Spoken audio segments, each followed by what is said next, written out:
It is officially election eve here in Manchester, New Hampshire, where just hours from now, voters will cast their ballots in the first-in-the-nation primary. But even though New Hampshire is just the second contest of the 2024 election cycle, it could very well be the end of the Republican race. Yes, the primary race could be wrapped up tomorrow night, before January even comes to a close. Of course, it's not truly over until it's over. As of last night, with Florida Governor Ron DeSantis dropping out, this is now finally the one-on-one race that Nikki Haley has wanted, the one she's been asking for. And right now, on the eve of this New Hampshire primary, she's the only one still standing between Donald Trump and the Republican nomination. She's also currently 19 points behind him in the latest New Hampshire tracking poll, out just this morning. So what does Nikki Haley have to do to justify staying in the race after tomorrow? That seems to be the million-dollar question, or maybe billion-dollar question. Can she do well enough tomorrow to make this an actual race for a little bit? Maybe. Surprising things do happen here. I mean, John McCain won a stunning upset victory against George W. Bush in 2000, and Hillary Clinton defied the polls in 2008 and bested Barack Obama in the state. I remember that one quite well. I was with the Obama campaign, and I can tell you, we definitely didn't see that one coming. And Nikki Haley does seem to have some good things going on for her here in New Hampshire, at least on paper. She has the endorsement of the state's popular governor, Chris Sununu, who will be joining me here on the set later this hour. She has the endorsement of the top conservative newspaper in New Hampshire, the Union Leader. She's leading among independents, a huge voting bloc in the state, which is the kind of big leg up that in normal years normally would put any candidate on the path to victory. And she's out on the trail, doing the work that, again, any normal candidate would do a day before a primary election. Today, she visited local New Hampshire restaurants. She spoke directly to voters. She literally held a baby. All very normal election eve stuff. But the problem with that is that this is not a normal year. And this Republican Party is not the Republican Party of 20 or even 10 years ago. She may have been born in the wrong decade. This year, with this Republican Party, the 4 times indicted former president, who was also recently found liable for sexual abuse, is still leading Haley in the state by a wide margin. And he's not just leading among the hardcore conservatives, the MAGA voters. I mean, you might expect that.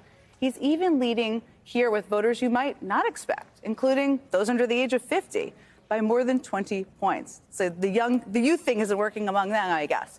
So could Nikki Haley do well here tomorrow? It's possible. But we could also very well be about 24 hours away from the start of what is essentially a Donald Trump coronation. Coronation for the guy, I think it's worth pointing out again, who was planning to spend the day today not visiting local New Hampshire restaurants, not holding babies, though that may be for the better, but sitting in a New York City courtroom. And even when that hearing was delayed for COVID concerns about because of the parents of Alina Habba, which even for the SNL writers out there is a little too on the nose, that whole storyline, Trump still spent the day attacking E. Jean Carroll on social media and taking credit for being there on time and on schedule. Quite the get out the vote strategy he has there. But again, that is how the Republican frontrunner spent the day before the New Hampshire primary. And that is the guy who the majority of the Republican electorate is wrapping their arms around. Joining me now here in New Hampshire, staff writer for The Atlantic, Mark Leibovich, national affairs analyst for NBC News, John Heilemann, and NBC News correspondent Ali Vitale, who has been closely following the Haley campaign. So, Ali, let's start with you because you interviewed Governor Haley today. She had some interesting things to say. Let's play a clip of that and we can talk about it on the other end. In your stump speech, you often say that chaos follows Trump fairly or unfairly. What's an example of fair chaos that has followed the former president? Oh, I mean, look at his Twitter at any point in time. Look at the fact he feeds off of chaos. Like he creates it by, going on temper tantrums or creating rants or saying things that he shouldn't say that we don't want dictators to hear. He creates that chaos. It's a kind of an unsatisfying attack line, just to put my cards on the table here. But what else did she have to say during your interview? Well, the other half of that, right, because in her stump speech, she says he's chaotic, fairly or unfairly. So there's the fair stuff. The unfair stuff, she says, are the politically minded cases that he's defending in court. Some of them, anyway. She points out Manhattan, for example. But that's a pretty unsatisfying answer, too. And I think the thing we've seen consistently with Nikki Haley is on a lot of these key issues, especially those that relate to Trump, she really does find a way to be on both sides of them, be it January 6th, the cases, the chaos, even the things that she brings up. She's bringing up with either an I'm sorry on the mental fitness front, or she's doing it kind of out of both sides of her mouth. So, Mark, I mean, you've written about Nikki Haley. Great piece you wrote recently about her. Obviously, this would be a surprise if she were to win here tomorrow. I think it's safe to say. Quite a surprise. But it's still 24 hours out from polls closing about. What would she have to do, do you think, to stay in the race? Well, I think the fact that it's a two-person race gives her some runway. I mean, the math will work out that she'll get more votes tomorrow than she would have normally gotten. Probably, at the floor in the 30s somewhere, maybe in the 40s if she does really well. I think so that will at least give her, I guess, a ticket out of here, to use that cliche. I will say that in the tradition of surprise candidates in New Hampshire, she's not the normal profile as someone, because she's very cautious. Usually, New Hampshire likes a mavericky, insurgent, McCain type. A come from behind. A come from behind. And I mean, New Hampshire voters, part of the live free or die construction is they don't like to be told they don't like to be predicted about. They don't like to be told what they're going to do. Thus, they love being counterintuitive. It's part of the sort of self-image that we hear so much about in New Hampshire. So that might work in her favor, but ultimately, it's not in the data. You also usually feel something, when something's going to happen, you kind of feel it in the air. There's buzz, the events are bigger. We've all been spending time at events over the last couple of days. You don't really feel that here. Well, beyond Nikki Haley, we'll see what happens tomorrow. It's kind of important to start talking about what could happen after that. I think it's fair to say. I mean, Trump could be very close to locking in the nomination. He has all these legal troubles. He's running this closing message on basically being a dictator. Right. You've covered him for a long time, John Heilemann. Why does that work? And why is it still working here in a state where it shouldn't work by all logic? Well, first I want to answer the question you asked Mark just briefly. Sure. Right? There's two people in the race. She has a ticket as long as she got e-credits on the airline. She can go as long as she's got donors who will pay for her to go. And there's two seats and there's two candidates. Right. So there's no other tickets. She got a ticket out of New Hampshire. She wants one. And I think the question is, to go back to one of our friend David Pluff's point that he always makes in these situations, like, you got to win somewhere. Yeah. Eventually you have to win a state.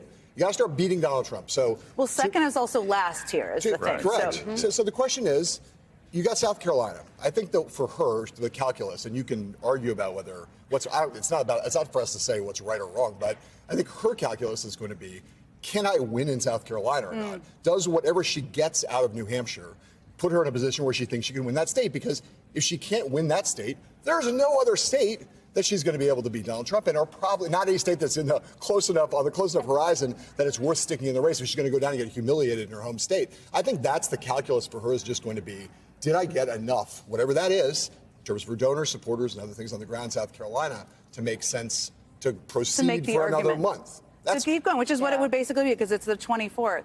So one of the things that's been, over the last couple of days, we've all seen these endorsements sort of pile up. It's created this air of inevitability, which Trump obviously wants. What strikes me, and I know we're not dealing with a normal year, is that since 2016 or 2020, a lot has happened. I mean, January 6th happened. He's basically said he wants to go after his political enemies using the Justice Department. I mean, Mark, why do all these people line up? Why is the inevitability of this moving forward like this? I think part of it is exhaustion. I mean, the Republican Party just seems to have lost the will to fight with itself, and the itself, by definition, is Donald Trump at this point. I mean, defiance takes a lot of energy, and over several years, you kind of lose the will. And look, the endorsements feel inevitable. And again, I think that works in Haley's favor, because New Hampshire hates inevitability. They pride themselves on fighting against inevitability. That could work for her. But ultimately, I think it's part of the same, the same passive equation that we've seen in this party for a long time now. One of the things, I mean, I went to a Haley event the other day. We've all gone to see her. She's a good speaker. She's a good debater. Yeah. Lots of issues with the depth of her message sometimes, I think it's safe to say. But when you talk to voters, what's their issue with her? I mean, she's conservative on quite a few issues. They don't have an issue, the ones that I meet at her rallies don't have an issue with her. They have an issue with the fact that they, I think, know still in their heart of hearts that she's not getting out of this primary. And I think that's the problem. I even talked to a voter today who's basically the exact profile of what we would look for the day after Ron DeSantis drops out and you go to a Nikki Haley event. Two-time Trump voter, was going to vote for Ron DeSantis, decided that he was wavering, and then DeSantis made the decision for him. He's voting for Haley. And I said, all right, well, what happens if it ends up in 2024 again, Biden versus Trump? He goes, well, I guess I'll vote for Trump. And I said, but what was your breaking point with him after 2020? And he said, well, January 6th, he didn't step in. He didn't do what a president should have done in that moment. I don't know that it was his fault, but that's why I was upset. It didn't feel American. It didn't feel right. But he's still going to go back and vote for him. And I think that that's the tribalism in American politics that we often talk about. General elections, if you got an R next to your name or a D next to your name, that's where they associate. But I think that's what I hear at Nikki Haley rallies is voters want to try, but they know they're probably not going to succeed there. For her part, she did tell me today she will not say she's going to win South Carolina. She just says, I want to keep doing better. And better is not a win.